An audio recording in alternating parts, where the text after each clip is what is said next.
As Canada's energy industry continues to struggle to achieve its goal to decarbonize, advocates say that Canada needs to seriously consider nuclear energy as an alternative. A recent House of Commons petition, signed by over 10,000 Canadians, called on federal officials to include nuclear energy within Canada's Green Bond framework. However, officials have indicated that nuclear electricity generation will continue to be excluded from the framework, which is in line with other comparable G7 sovereign green bond issuers. But those for nuclear energies say it is imperative to include nuclear as a decarbonization tool, given the urgency of climate change.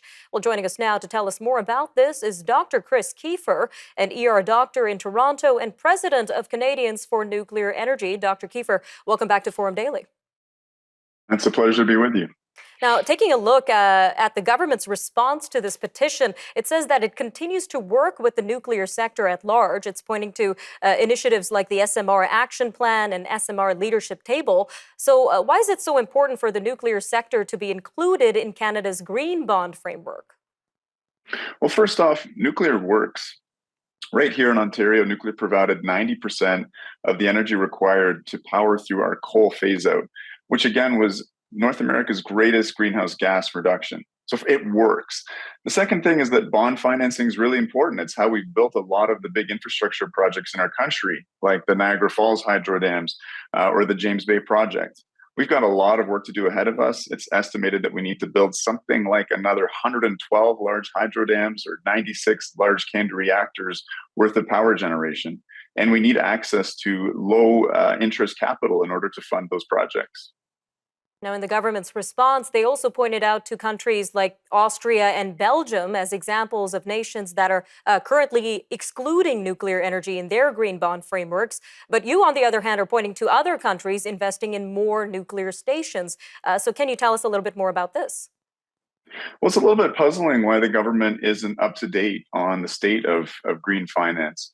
Just in July of this year, the European Union included nuclear within its sustainable finance taxonomy. And just last week, South Korea included nuclear within its green bond framework as well. I'm not sure that Belgium and Austria are countries that we should be following. Both of them are quite anti nuclear in terms of their current governments.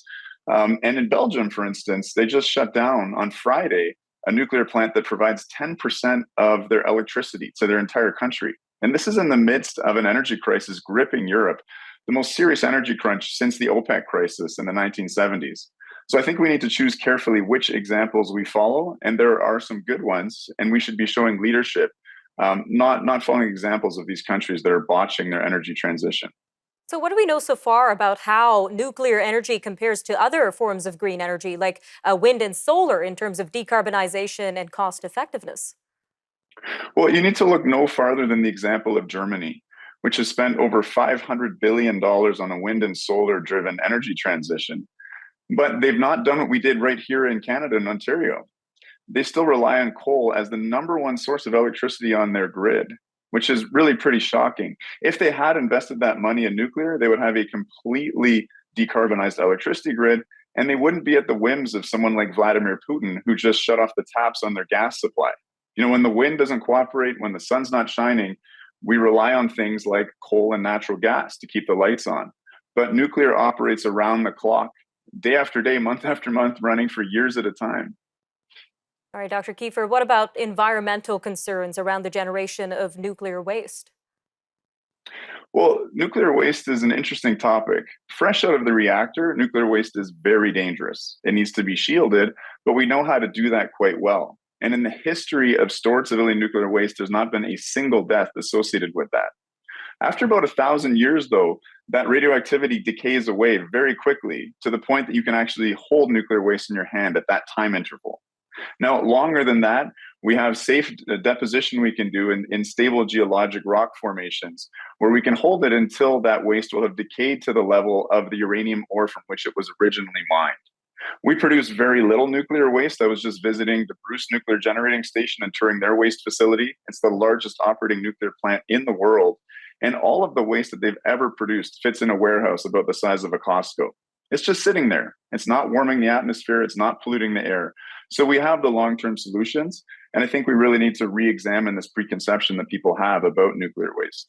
All right, Dr. Chris Keefer, thank you again for your time today on Forum Daily.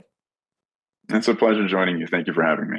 Stay with us. Up next, we've got more news from around the world as 15 people are dead following a school shooting in Russia. Iran's Guard targets Kurdish bases in Iraq using drone strikes and artillery. And military clashes and infighting resume in Libya with at least 5 people dead. These stories and more coming up after the break.